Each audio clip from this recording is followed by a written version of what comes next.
Bonjour à tous et à toutes, j'espère que vous allez bien. Installez-vous confortablement et aujourd'hui je vais vous parler d'Altered. Tout savoir sur ce jeu et pour en parler, j'ai décidé de ne pas être tout seul, je vais laisser la personne qui est avec moi se présenter et justement, on va partir pour aller la rejoindre. Salut Régis, comment est-ce que tu vas? Salut Quentin, bah écoute, ça va super, et puis merci pour l'invite. Avec plaisir, on peut enfin un peu parler de ce jeu, mais peut-être d'abord, peux-tu te présenter qui es-tu, afin que les auditeurs, tout le monde qui regarde, puisse apprendre à te connaître. Alors moi c'est Régis Bonessé, je suis dans le milieu du jeu depuis déjà quelques temps maintenant. J'ai commencé par être auteur, Himalaya, ça c'était quand j'avais 21 ans, j'en ai 44, donc ça permet de voir le temps qui s'est écoulé. Et entre-temps j'ai fondé la maison d'édition Libellud, que certains connaissent par des jeux comme Dixit ou Mysterium, ou d'autres jeux dont j'étais l'auteur comme Season et Diceforge. Et là ça fait 3 ans donc j'ai commencé un nouveau projet pour du jeu de cartes à collectionner. La boîte s'appelle Equidox et le projet Altered. Voilà. Altered, effectivement, merci de partager un petit peu ton parcours que beaucoup de monde connaît, mais néanmoins, je trouve ça hyper intéressant. Tu as prononcé Altered. Il s'avérerait Ouais. que peut-être certaines personnes comme moi, j'avoue, je plaide coupable par le passé à prononcer Altered. Ça dépend un petit peu comment on arrive à le prononcer. Est-ce que tu as déjà eu des problèmes là-dessus ou pas? Non mais alors là, en bon français, je ne peux en vouloir à personne parce Ah, que je pense que je n'aurais pas été au sein d'Equinox avec toute l'équipe et tout, j'aurais aussi dit Altered. Voilà, donc on a le droit de se tromper. on a le droit de se tromper et c'est pas très grave. Mais toujours est-il, quoi qu'il en soit, qu'on le prononce altered, altered, mais qu'est-ce que c'est en fait? Est-ce que tu peux nous présenter globalement c'est quoi le projet, c'est quoi ce jeu? Ouais, et ben c'était pour te replacer le contexte, moi, donc il y a 3 ans, je vendais ma société, donc Libellud à Asmodée. Mhm. Et fallait que je trouve aussi de quoi m'occuper, tu vois. Donc j'avais plein de choses en tête, mais pas forcément une chose de précise. Donc je m'étais pitché à moi-même plein de projets, et il y en a un, c'était un jeu de cartes à collectionner, où j'avais imaginé à la base un jeu qui pourrait avoir des cartes altérées. Alors c'était quoi l'idée tout à la base? C'était de se dire, une carte, elle pourrait se retrouver plusieurs fois, mais avec des variations. Voilà. Mhm. Donc on peut changer les stats, les trucs comme ça. Ça, il y a 3 ans, le projet est né, et forcément depuis il a connu beaucoup d'évolutions, mais c'était le pitch originel avec la volonté aussi de l'inclure dans un univers vraiment positif. Moi, je suis très sensible aux univers comme ceux de Miyazaki, Ouais. et je voulais aussi l'inclure dedans, quelque chose d'ultra positif, d'ultra coloré. Voilà, ça c'était vraiment le pitch initial tel qu'il était il y a 3 ans. Et le pitch de base il y a 3 ans, et donc tu le disais, moi je trouve que c'est intéressant, c'est une des questions qui était importante pour moi à te poser. On présente globalement, tu as utilisé le mot TCG, et donc moi je vais avoir une question, mais je vais te l'amener évidemment. C'est que à l'heure actuelle, moi personnellement, je suis un gros fan de TCG. Ceux qui suivent la chaîne le savent très très bien. Il y a eu Flesh and Blood que je compare beaucoup avec venir concurrencer Magic ou en tout cas aller chercher ce public-là. On a eu One Piece avec Yu-Gi-Oh, un peu les nouveaux Big Three, et on a eu dernièrement la Razzia Lorcana qui vient un peu concurrencer le côté Pokémonesque. On vit peut-être un âge d'or du TCG, mais du coup, pourquoi toi te lancer dans un TCG? C'est quoi le délire de base? À part, je comprends déjà l'envie. Est-ce qu'il y a d'autres choses derrière? Parce que se lancer dans le TCG, c'est prendre des risques aussi. Ouais, non, en fait, tu l'as résumé, c'est l'envie, en fait. Il y a pas d'autre chose. Moi, j'ai toujours, mon moteur, ça a toujours été l'envie de faire des choses, peu importe s'il y a du succès, s'il y a de l'échec. C'est-à-dire que si on pense, dès qu'on commence quelque chose, à un potentiel échec, on fait jamais rien. Donc, moi, j'étais parmi les premiers joueurs de Magic, c'était donc 93, tu vois, ça Ouais, ne me rajeunit pas je encore. n'étais pas encore là, moi. Voilà, j'avais avoir 13-14 ans et j'avais des potes qui étaient beaucoup plus âgés qui m'avaient initié au jeu et moi ça avait été une révélation et c'était vraiment un âge d'or. C'est à la fois par le concept et à la fois par l'aspect communautaire autour. C'était quelque chose de très fort. Donc j'ai joué très longtemps. Après, quand j'étais en fac, j'ai fait aussi pas mal de compétitions, les QT, tout ça. Mhm. Euh, un petit peu au travers de la France. Et donc, c'est quelque chose qui m'a un petit peu jamais quitté. Et Altered, c'était aussi cette envie de revenir un petit peu aux fondamentaux qu'était le jeu de cartes à collectionner tel que je l'ai connu en 93. Et Dieu sait que ça a beaucoup changé. Ah oui, ça c'est clair.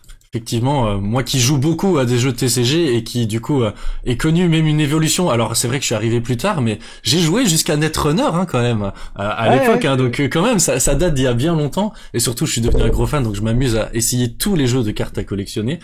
Au minimum, les essayer une fois. Et puis après, si je peux travailler un peu dessus ou quoi, c'est toujours mieux. Là, je montre quelques images évidemment. Donc tu l'expliquais, hein, donc il y a cette idée d'envie. Mais du coup, ma question va être en 3 points. Si tu arrives à trouver 3 points En quoi est-il différent, justement? Ou en quoi est-ce qu'il revient à des bases? Mais qu'est-ce que t'amènes avec Altered par rapport à un Magic, Pokémon, Yu-Gi-Oh? Je prends toujours cet exemple-là. Ouais, et ben la première chose, j'en ai parlé, c'est l'univers. C'est Ouais. quelque chose de très inclusif. On a envie que tous les joueurs et toutes les joueuses arrivent à se retrouver dedans, donc à être représentés.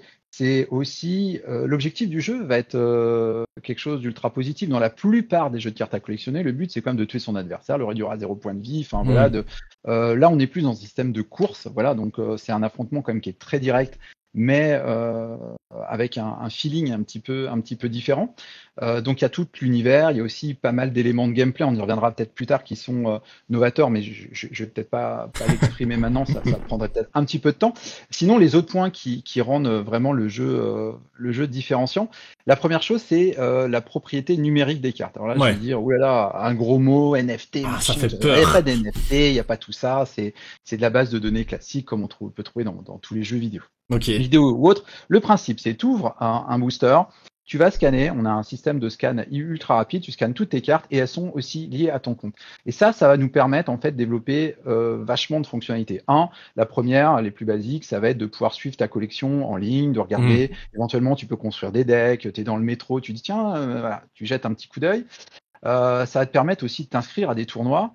Tu vas pouvoir checker dans les alentours les boutiques qui organisent des tournois. Tu vas pouvoir t'y inscrire. Tu vois. Donc tout ça, ça va être le jeu organisé aussi, va être extrêmement facilité. Donc il y a aussi un accès au lore.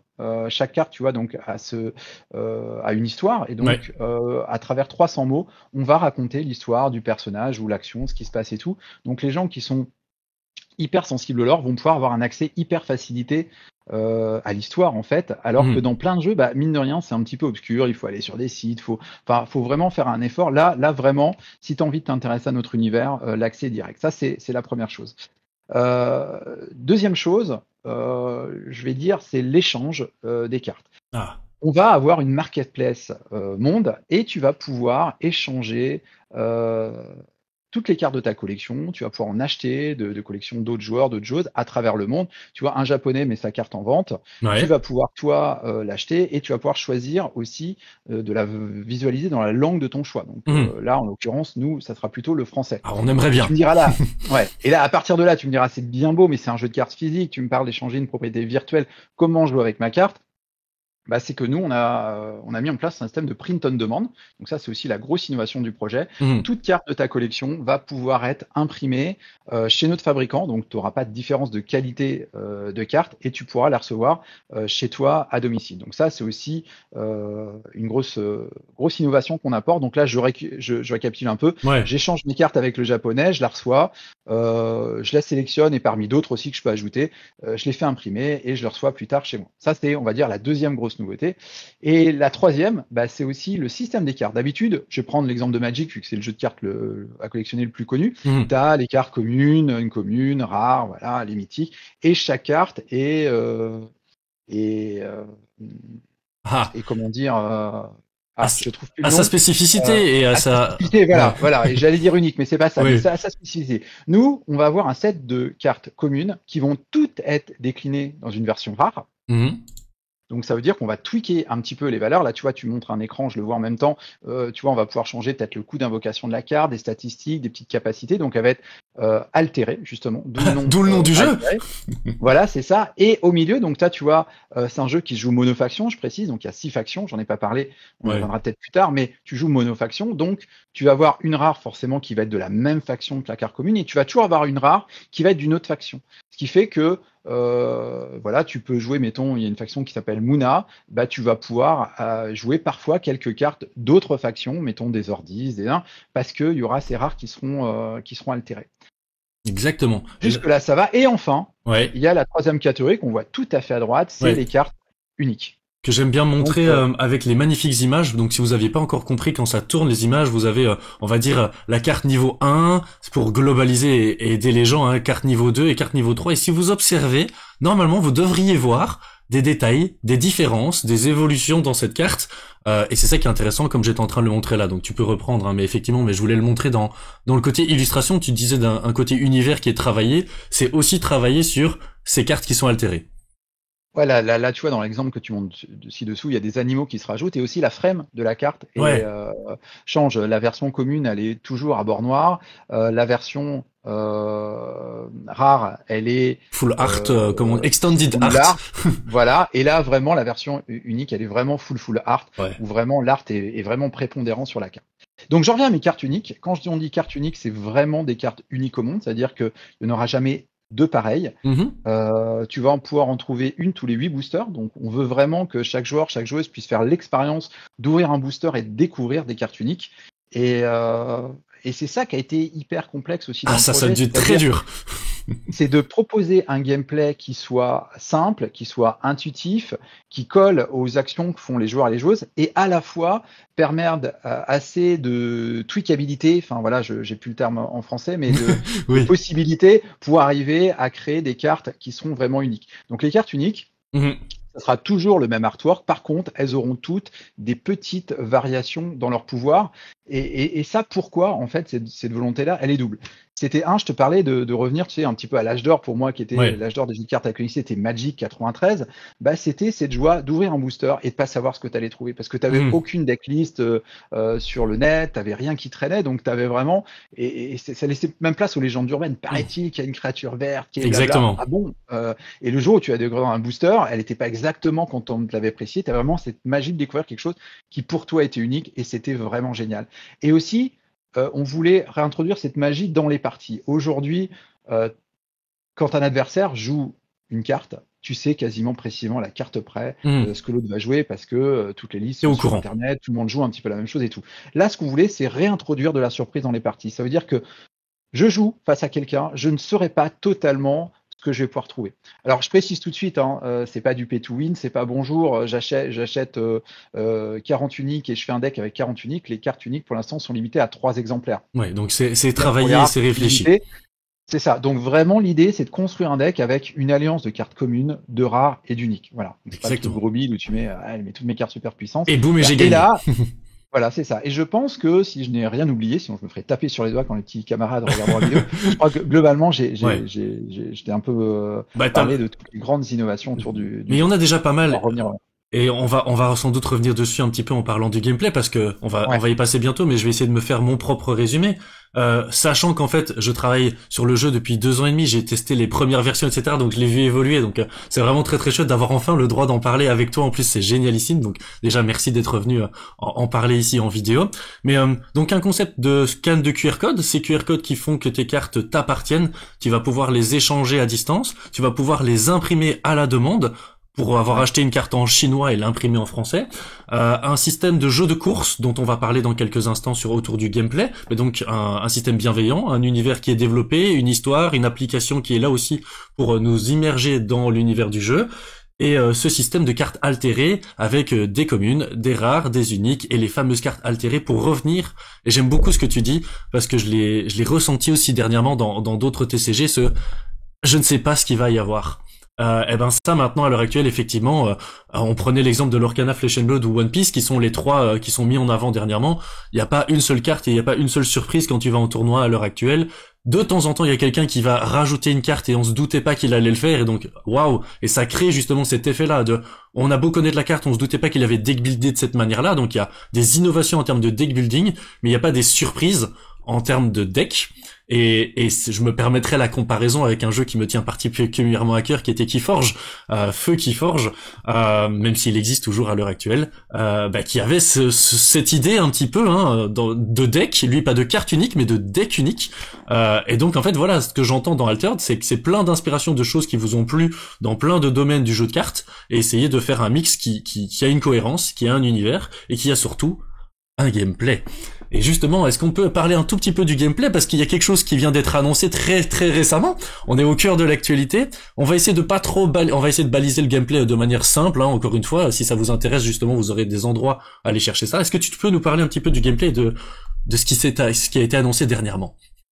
Ouais, alors pour l'annonce qu'on a faite, c'était l'annonce du print and play. Ça veut dire qu'on a mis des decks préconstruits à disposition. Il y en a 6, un par faction, à la disposition des internautes, et ils vont pouvoir, bien sûr avec une première mouture des règles. Hein, Oui. c'est pas du tout les règles définitives, elles sont pas maquettées, tout ça, tout ça. Euh, et les gens vont pouvoir se faire un avis et découvrir le jeu.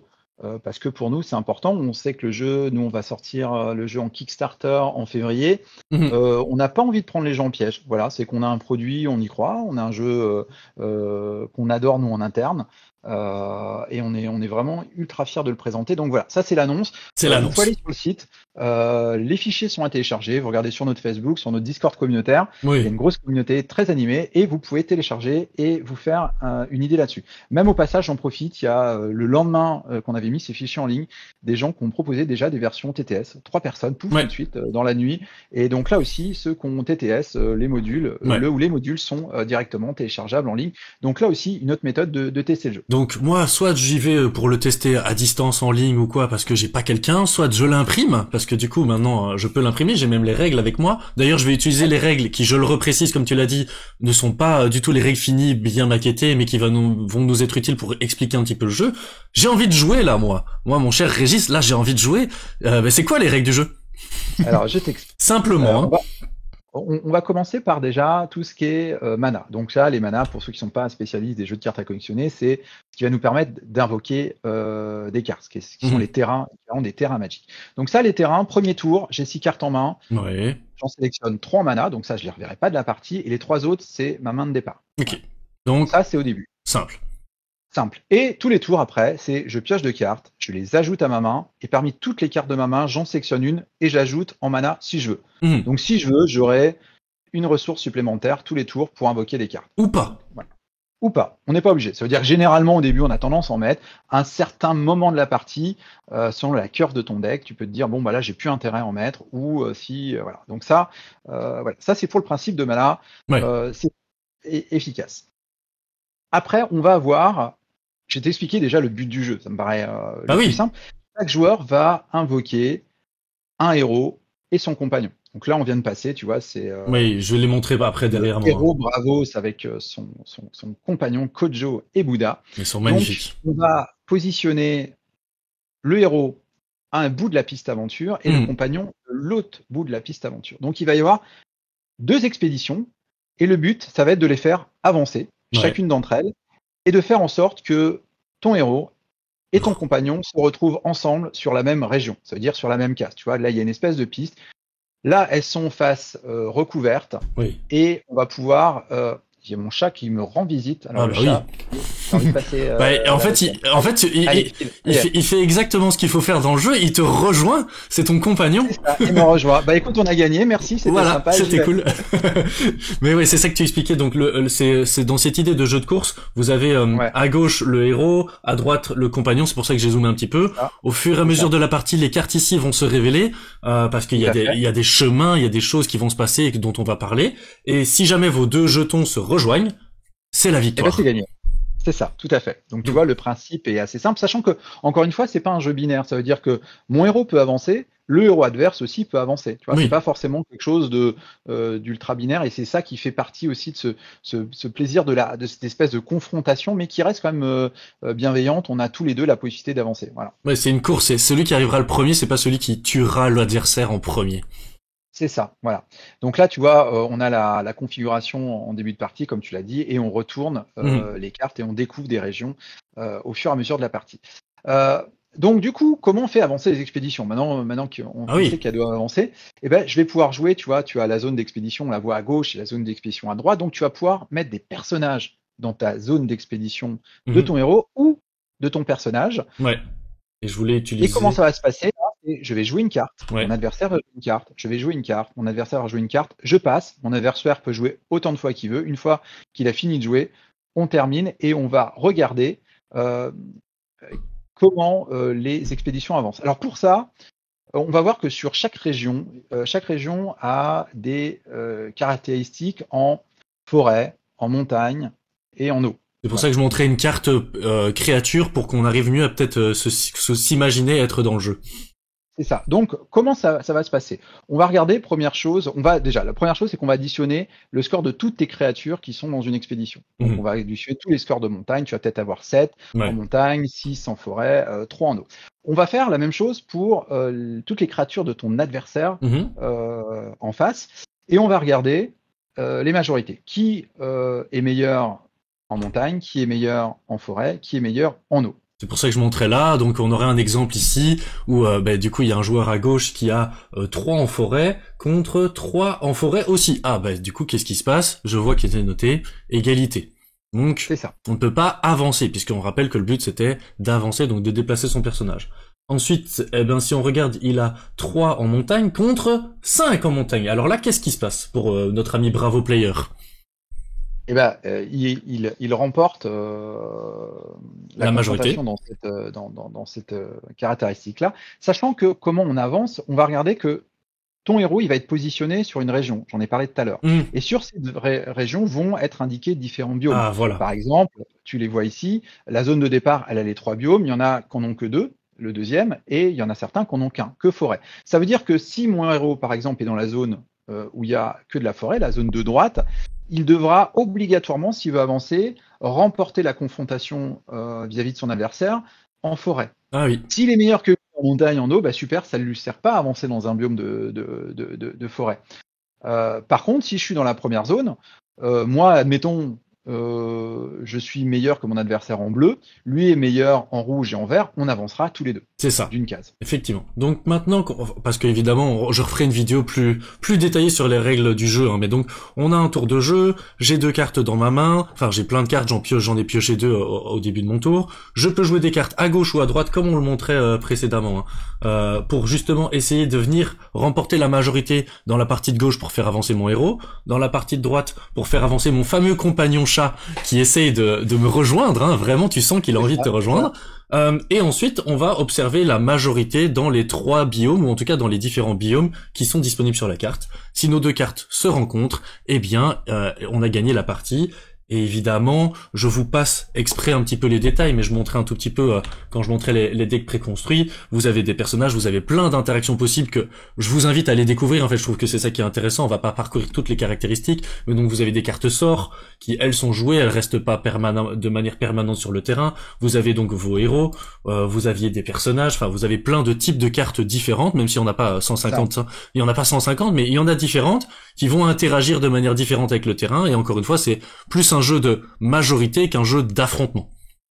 C'est ça, sachant que, on l'avait dit tout à l'heure, il y a 6 factions et chaque faction a son identité propre et chaque faction a aussi 3 héros. Ouais. Donc en tout, il y en aura 18 qui vont vraiment permettre de personnaliser vraiment des decks, leur donner une véritable identité. Et surtout, on revient sur cette idée de volonté d'histoire. Donc là, je vais remontrer pour clôturer cette partie-là. Le print and play est disponible, les rules sont disponibles avec les accessoires aussi, parce qu'effectivement il y a des petits punchboards s'il faut, des petits jetons et surtout les cartes de terrain pour pouvoir jouer. Encore une fois, c'est une version démo, on le rappelle, et donc vous avez les différentes factions qui sont là, et on voit que rien que dans l'univers graphique déjà, ça vous donne peut-être une envie. Moi je sais que ma faction par exemple, c'est Axiom. Moi je sais que c'est Axiom ma faction. Est-ce que toi t'as ta faction particulière préférée?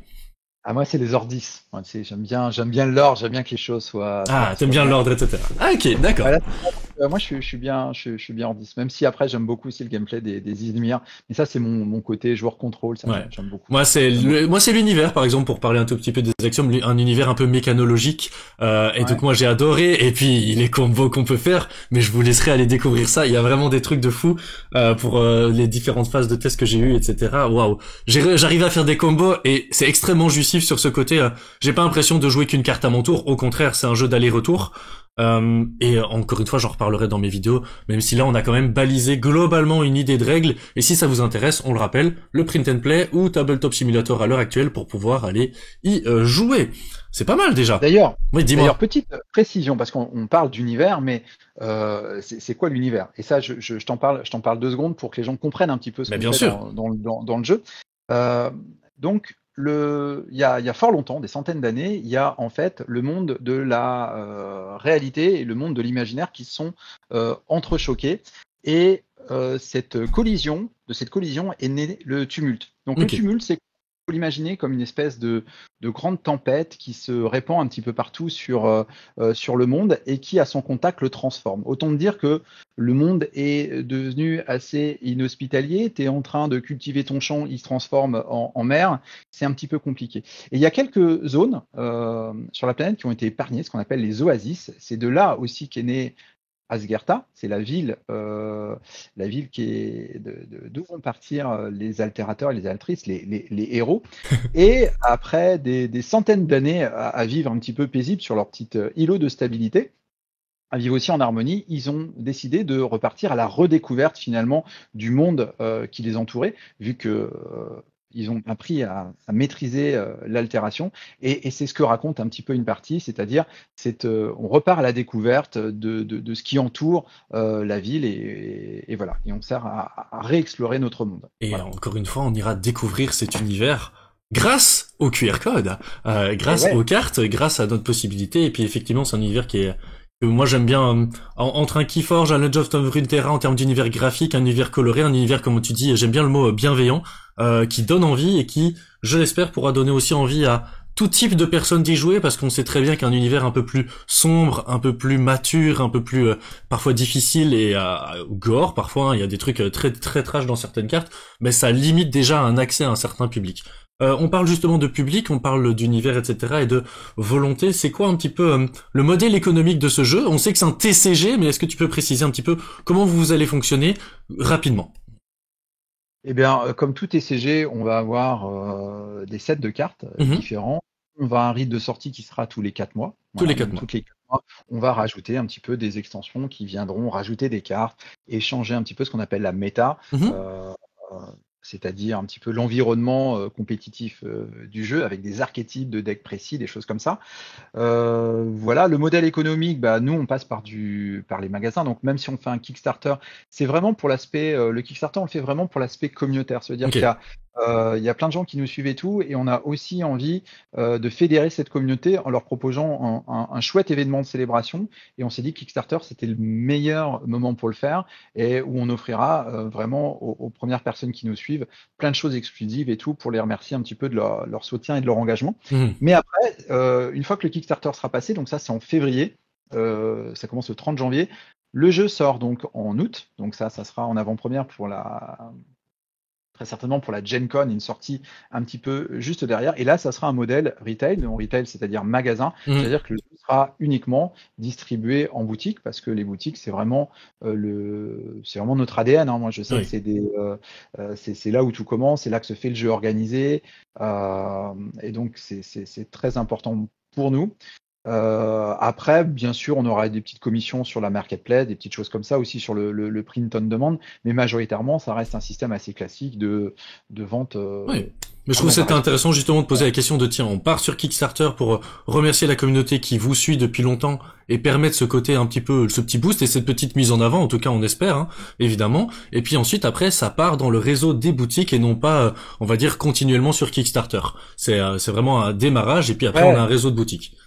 Et puis vraiment aussi, par Kickstarter, c'est aussi un moyen de faire connaître le jeu. Ça veut dire que, tu l'as cité, Lorcana, ils arrivent, ils ont une IP hyper forte, c'est quand même Disney derrière, tout le monde connaît. Nous, on arrive à Alter, notre univers, le tumulte, tout ça, c'est quoi? Personne ne connaît. Et c'est compliqué aujourd'hui, dans la profusion de nouveautés qui sortent tous les jours. Il faut avoir la foi pour se dire, tiens, moi j'arrive avec un univers nouveau et les gens, ils vont kiffer, ils vont aimer, on va leur faire connaître. Non, c'est beaucoup d'énergie. Donc le Kickstarter, c'est aussi un moment où tu vas pouvoir donner de la visibilité à la fois à des gens qui ne le connaissaient pas et aussi à des magasins qui se diront tiens, c'est ce produit, ah ouais, ça a bien marché, c'est cool, il y a l'air d'avoir l'enthousiasme, tiens, je vais en prendre quand le jeu sortira en retail. Voilà, c'est un petit peu tout ça. C'est plein de choses et merci beaucoup pour cette interview.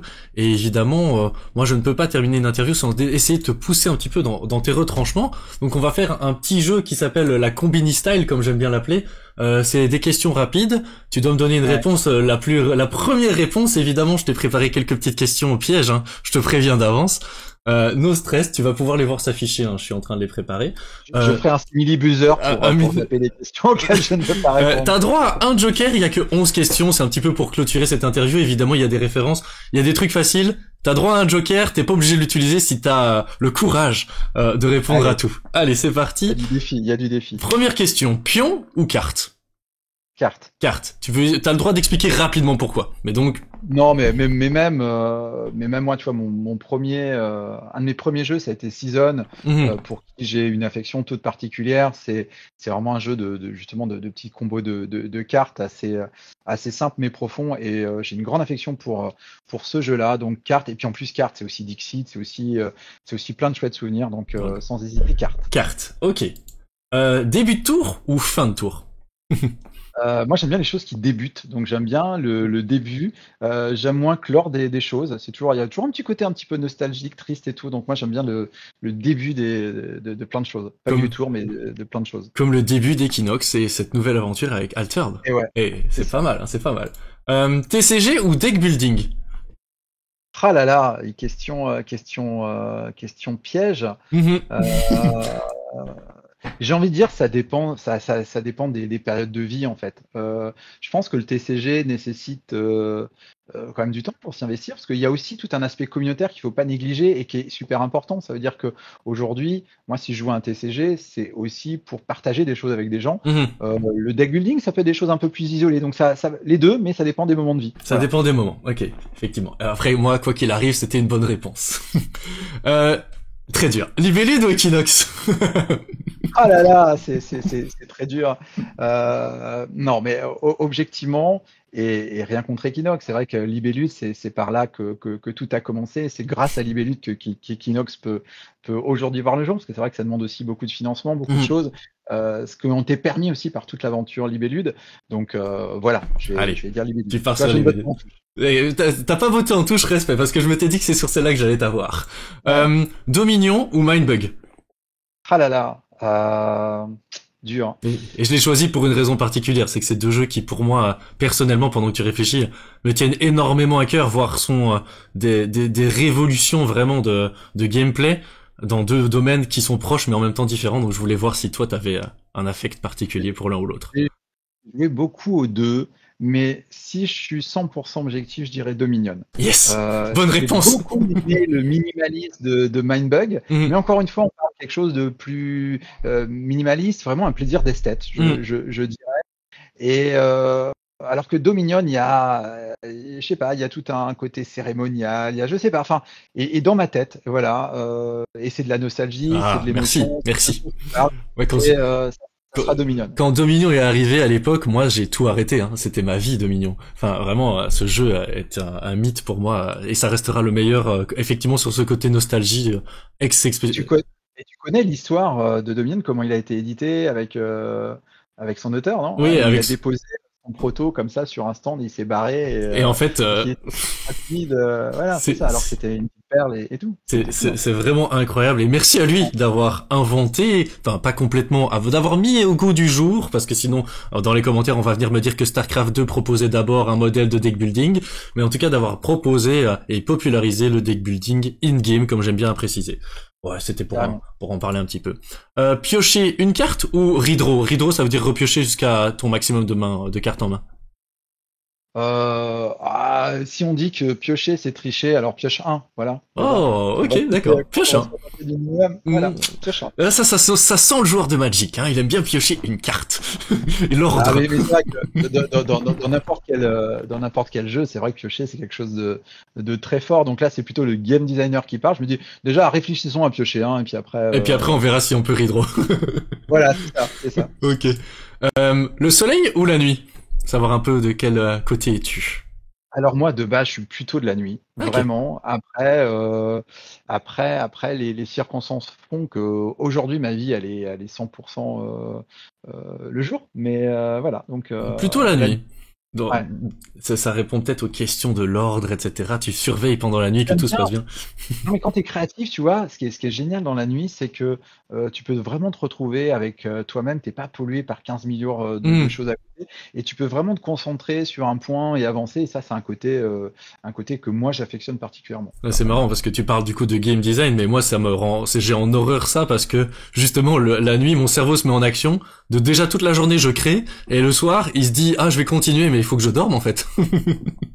Ah oui, ça, c'est aussi un problème qu'il faut arriver à maîtriser. C'est C'est c'est ça. très très dur. Bah, t'inverses, tu dors la journée, voilà, Ouais. comme ça, c'est bon. France ou Belgique? Je te rappelle que t'interviews un Belge, attention. Alors là, je vais utiliser mon joker. Comme ça, voilà, ouais. je ne blesse personne. Je me suis dit qu'il y aurait un Joker, effectivement, c'était pour faire la petite blague et la petite Ça fait référence. des ménages. Voilà. Ouais, effectivement. Mais t'avais un Joker. Riot Games ou From Software? Si tu connais pas, tu me dis et je t'explique vite fait le type de jeu. Hein. Et ben, tu m'expliques vite fait alors. Riot Games, c'est League of Legends, Alors, des Riot jeux. Games, je connais très bien. Ok. Parce que j'ai poussé tous leurs trucs, mais Ah bah donc du coup on s'en doute qu'on a la réponse. From Software, c'est tout ce qui est Elden Ring, des jeux solo très compliqués, très difficiles à devoir jouer, les Dark Souls-like, etc. Tu vois. Quel est le type ouais, de jeu? Bon. alors moi, clairement, j'y ai joué en plus, donc j'avais pas le nom de Non, l'éditeur c'est pas grave. là-dessus. Mais non, Riot. Riot. Riot Hein. Games. Et tout simplement parce que j'y ai joué pendant, enfin notamment à League of Legends. J'adore Arcane, leur série. C'est hyper inspiré. C'est magnifique. Ils ont une DA époustouflante. Ils font les choses aux petits oignons. Non, franchement, ils font du sacré très bon taf. boulot. Eh ben merci parce que clairement je suis d'accord. Coopératif, des jeux coopératifs ou des jeux compétitifs? Ah là là, c'est dur. Non, objectivement, je suis plutôt jeu compétitif. Mhm. J'aime beaucoup certains jeux coopératifs, pas tous. Dès qu'il y a des possibilités d'avoir des leaders, tu vois, ce qu'on Mhm. appelle les joueurs alpha et tout, qui vont vraiment driver un petit peu la coopération. Je trouve que ça gâche un petit peu le plaisir. Moi, j'aime bien le petit côté un petit peu compétitif où on me donne des éléments et je dois essayer de faire un petit peu mieux que les autres. Mhm. Ça, ouais, c'est Un un peu joueur plus mon- compétitif. En même temps, il fait un TCG. Ah ouais, ouais. Pas forcément, j'étais pas très bon parce que après, quand tu es compétitif, il faut avoir une excellente gestion du stress. C'est Ça quelque c'est chose clair. qu'on sous-estime souvent. Mhm. Et, ouais, J'ai beaucoup des amis là-dedans dans du coaching en tant qu'ancien sportif professionnel du coup et ouais. donc aussi joueur pro par moment de certains jeux de cartes à collectionner. J'accompagne les gens là-dessus en mode attention en fait la compétition ça amène aussi à une certaine rigueur nécessaire et une gestion du stress dans des phases finales. Hein. Ah ouais, Des championnats de Altered, les championnats du monde ou de France ou on ne sait quoi. Ah, faudrait quand même gérer la pression que ça génère mais en même temps l'engouement que ça peut générer. moi, je me souviens, c'était à l'époque, pour la petite anecdote, un tournoi, j'étais en finale d'un QT, donc qualificatif Pro Tour, c'était à Parthenay, face à un joueur, Laurent Pargouet, qui était bien connu dans le milieu. Mhm. Et alors mes potes me regardaient jouer. Je faisais n'importe quoi. Je me faisais des dramas dans ma tête. Oui, mais ici, là, ça, je dois garder mon contre-sort, mon machin. Oui, mais gna gna. Alors j'attendais, je ne faisais rien. Lui n'avait que des landes en main, mais moi, ça y est, j'étais parti dans mon psychodrame interne. J'étais complètement parti en tilt et j'ai perdu. Et mes potes étaient dépités quand ils m'ont Bah parlé à la oui. fin. Ils m'ont dit, mais on a rien compris. Tu l'as gagné 100 fois ta partie. Et ça, c'est juste le mental. C'est qu'à un moment Ouais. donné, je pense que quand tu es un vrai joueur compétitif, bah, il faut que le mental y suive et ça s'entraîne. Et ça s'entraîne très souvent. Et je crois qu'il nous reste une petite dernière question, juste savoir un peu quel est ton mode de consommation, plutôt YouTube, plutôt Twitch, si jamais tu peux répondre autre, si t'as une autre réponse. Non, je vais plutôt dire autre en fait. Moi, je suis plutôt consommateur de formats un petit peu plus courts, des petites pastilles. Donc, j'ai plus cette TikTok, tu vois, par Ah oui, exemple. Où ok. je vais consommer énormément de petites choses dans des domaines très très variés. Et ce qui est génial, c'est qu'en fait, quand tu vois la puissance des algorithmes, ils arrivent vraiment à détecter ce qui t'intéresse. Et tu peux passer du coq à l'âne, mais avec des sujets hyper intéressants. Et j'aime bien ce côté. En plus, t'as pas à choisir. Mhm. Ce qui est parfois, c'est le choix. C'est comme quand tu vois, je me dis, tiens, j'ai envie de jouer à un nouveau jeu. Mhm. Et c'est comme quand tu vas choisir un film sur Netflix. Tu vois, tu vas passer ta soirée à regarder, non, celui-là, non, je sais pas, puis finalement, tu dors et t'as pas regardé de film. Bah, c'est un peu pareil parfois sur quand je dois faire des choix comme ça, ça m'est difficile. Eh Voilà. ben, merci beaucoup Régis. On rappelle, on parlait À toi. d'Altered, qui arrive sur Kickstarter le 30 juin 2024. Vous pouvez vous enregistrer à la newsletter, vous pouvez aller les suivre sur les différents réseaux sociaux. Vous pouvez même, je l'avais vu, c'était noté un tout petit peu, tu peux créer ton compte et réserver, et tu auras un statut de pionnier visible, donc ça peut être un Et sympa. oui, et oui. N'hésitez pas à suivre sur Instagram, Facebook, YouTube, etc. Altered. Et du coup, surtout, à aller télécharger le print and play. Allez découvrir le jeu, voir si il vous plaît, et vous préparer à soutenir ce superbe projet, un projet francophone, un projet français, avec des petits Belges qui ont aidé un petit peu. Je suis là. Ah, mais carrément. Et venez effectivement, tu l'as dit, sur le Discord. Ouais. Il y a toute une belle communauté qui est déjà là. Il y a plein de questions, plein d'échanges. On est là pour répondre à vos questions. Donc, n'hésitez pas. C'est fait pour ça. Voilà. Merci Régis et bisous, bye bye. Bisous, ciao. Merci.